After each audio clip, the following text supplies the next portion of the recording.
समझा दीजिएगा उन चमचों को और दलालों को जो 500-500 रुपया में बिक जाते हैं। उनको भी कहिएगा कि तुम खुद बिको, हम तुम्हारे साथ अपना ईमान नहीं बेचने वाले। और इंशाअल्लाह इस बार एमआईएम का विधायक मधुबनी से तय इंशाअल्लाह बदल देंगे ना। तैयार है? बदल देना है। तैयारी में अगर आप लोग हैं मधुबनी आएंगे बहुत जल्द। अगर आप लोग तैयार हैं परिवर्तन के लिए, एकदम तैयार है। अब सोचिए कि आज के जमाने में कैसे हो देहात में चले जाइए तो आपको पिच और ढलाई का रोड मिलेगा, लेकिन सकरी से सटा हुआ इतनी बड़ी आबादी में 10 साल का निकम्मा विधायक एक रोड नहीं बना पाया। इसीलिए मैं कहता हूं कि बिहार का अगर सबसे घटिया बनाइए, नाला बनाइए, तो उसका नाम क्या है? इसका नाम समीर महासेठ बिहार का सबसे घटिया विधायक है।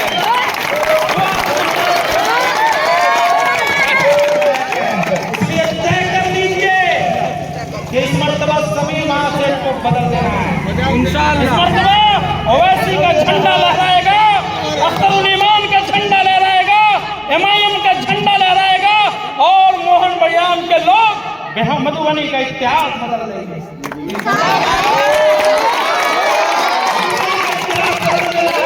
और 10 साल में एक रोड नहीं बना पाया, इलेक्शन आते ही कल पता चला कि शिलान्यास करने आया था।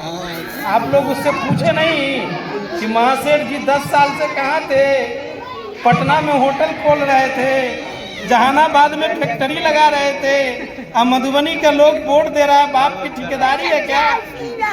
वोट लेंगे मधुबनी से और विकास होगा पटना में। क्या बेवकूफ समझे हैं मधुबनी के लोगों को?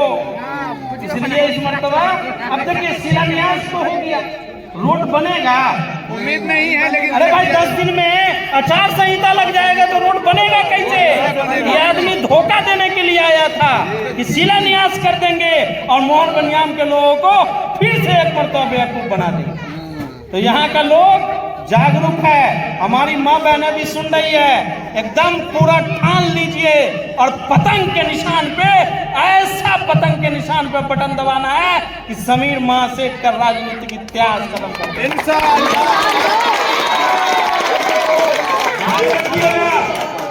जिसके पास अपनी पार्टी नहीं होती है, जिसके पास अपना दल नहीं होता है, जिसके पास अपना नेता नहीं होता है, उस आदमी को कभी हक और हिस्सेदारी नहीं मिलती। बिल्कुल बिल्कुल। हमारी पार्टी का नाम AIMIM है, हमारे नेता का नाम बैरिस्टर असदुद्दीन ओवैसी है और हमारा सिंबल पतंग का निशान है जो सुरक्षा और सम्मान की गारंटी देता है। इसलिए इस मर्तबा विदाई कर देना है मधुबनी विधानसभा से, और मधुबनी विधानसभा मिथिलांचल का पहला विधानसभा बना गया जहां पतंग का झंडा लहराएगा, मजलिस का झंडा लहराएगा और हमारा अपना झंडा लहराएगा। इसलिए अगर आप लोग तैयार हैं तो फिर याद रखिए, रात का 12 बजे हो या दिन का 12 बजे हो, आपका ये बेटा चट्टान का जिगर लेके आपके बीच बैठा हुआ है। चाहे कोई अरबपति हो, बड़े बड़े सेठों से पंगा लेके बैठे हुए हैं, इसलिए टेंशन नहीं लेना है। कोई समझाने आए तो उसको कह दीजिएगा कि ओवैसी साहब का कोई सिपाही आया था, वो देखने से ही लग रहा था कि टकराएगा इस बार। समझा दीजिएगा उन चमचों को और दलालों को जो 500-500 रुपया में बिक जाते हैं। उनको भी कहिएगा कि तुम खुद बिको, हम तुम्हारे साथ अपना ईमान नहीं बेचने वाले। मुसलमान अपना जमीर नहीं बेचेगा।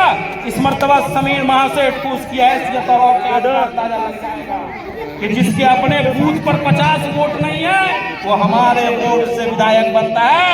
और फिर इतनी बड़ी आबादी में एक काम अगर 10 साल में कराया हो तो कोई भी आदमी उठ के एक भी काम नहीं है। क्या एक भी काम कराया है 10 साल में? पूरे मधुबनी में तो काम नहीं कराया है, पूरे विधानसभा में 1 रुपया का काम नहीं कराया है। इतना बड़ा करप्ट और निकम्मा विधायक पूरे बिहार में। इसलिए इस मर्तबा पूरी ताकत के साथ उसको बदलने की तैयारी करके हम लोग आए हैं। अपना झंडा और अपना डंडा लेकर आए हैं। अपना डंडा गाड़ेंगे, अपना झंडा लगाएंगे और अपना नेता बनाएंगे इंशाअल्लाह। तैयार हैं आप लोग? अब देख लीजिए कि बिहार में हमारी आबादी 18% है, लेकिन हमारे साथ क्या हो रहा है? हमारी आबादी 18% होने के बावजूद हमको अपनी हिस्सेदारी नहीं मिलती है, हमको अपना हक नहीं मिल रहा है। हम लोगों ने अभी कहा कि भाई MIM को भी गठबंधन में शामिल करो, कहा ना? बिल्कुल। तो क्या कहा लालू यादव के बेटे ने? हमको मुसलमानों की जरूरत नहीं है। तो लालू यादव के बेटे से हम कह रहे हैं कि मुसलमानों को भी तुम्हारी जरूरत नहीं है। तो इस मतलब तैयारी कर लो। एक एक विधानसभा से तुम्हारे प्रत्याशी को झोला झपटा लेकर पटना भेजेंगे। उसके बाद तुमको समझ में आएगा कि मुसलमानों की क्या ताकत है।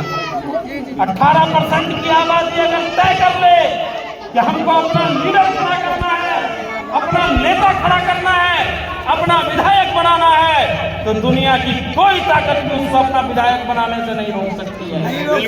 इसलिए बिहार के मुसलमानों को, बिहार के दलितों को, बिहार के शोषितों और वंचितों को ये बात समझना होगा कि जो लोग पिछले 40 साल 50 साल से हमारा वोट ले रहे हैं, वो हमारे अधिकार के लिए अपना मुंह क्यों नहीं खोलते। इसलिए हमें और आपको पूरी तैयारी के साथ रहना है। चंद दिनों में ऐलान हो जाएगा इलेक्शन का, चंद दिनों की बात है। उसके बाद देखिएगा एक से एक घड़ियाली आंसू बहाने वाला मगरमच्छ आएगा।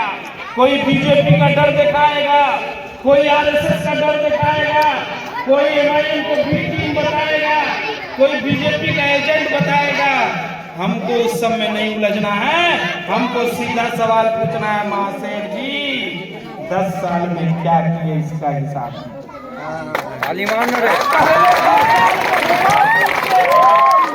बाद वोट की बात होगी। इतने निकम्मे आदमी को अगर आपने फिर से वोट दे दिया तो अगले 5 साल तक आप फिर वैसे ही पछताएंगे जैसे 10 साल पछताए। में भी यही विधायक था जो पूरे विधानसभा में घूम घूम के शिलान्यास किया, आज तक वो रोड नहीं बन पाया। इसलिए 300 का जो बोर्ड लगा दिया है ना, उस चक्कर में नहीं पड़िएगा। 300 में मिलता है, चलिएगा सब आदमी के नाम से एक एक को बनवा देंगे। सकरी में बनता है ना, सब आदमी के नाम से एक एक को बनेगा। लेकिन याद रखिएगा कि अगर आपके समाज का ये बेटा और असदुद्दीन ओवैसी का सिपाही अगर एक मर्तबा जीत के आया तो आपको हमारे दरवाजे तक आने की जरूरत नहीं पड़ेगी। हम आपके दरवाजे पर आके पूछेंगे कि बताइए चाचा क्या जो आपके दरवाजे पे आए। नेता ऐसा होना चाहिए जो आपके दरवाजे तक आए। जिस तरीके से हमारे नेता बैरिस्टर असदुद्दीन ओवैसी हर एक आदमी के दरवाजे तक जाकर उसकी समस्या को हल करते हैं, हमारे नेता अख्तरुल ईमान हर एक के दरवाजे पर जाकर समस्या को हल करते हैं, वैसे ही कल होकर हम भी आपका ये बेटा, आपका ये बेटा, आपका ये भाई बैरिस्टर असदुद्दीन ओवैसी और अख्तरुल ईमान का ये सिपाही आपके दरवाजे पर आकर आपकी समस्या Khalil sir, Khalil sir, Khalil sir, Khalil sir. 2 मरतबा हम लोग तमाशा देख लिए, बहकावे में आ गए। समीर महासेठ की हालत कितनी खराब है आपको पता है?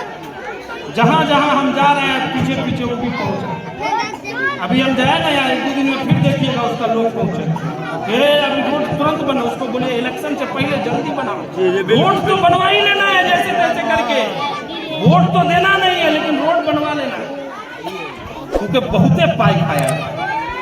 10 साल में बोरा का बोरा जनता का पैसा हसोद के खा गया ये नेता साहब, और जनता का काम नहीं होने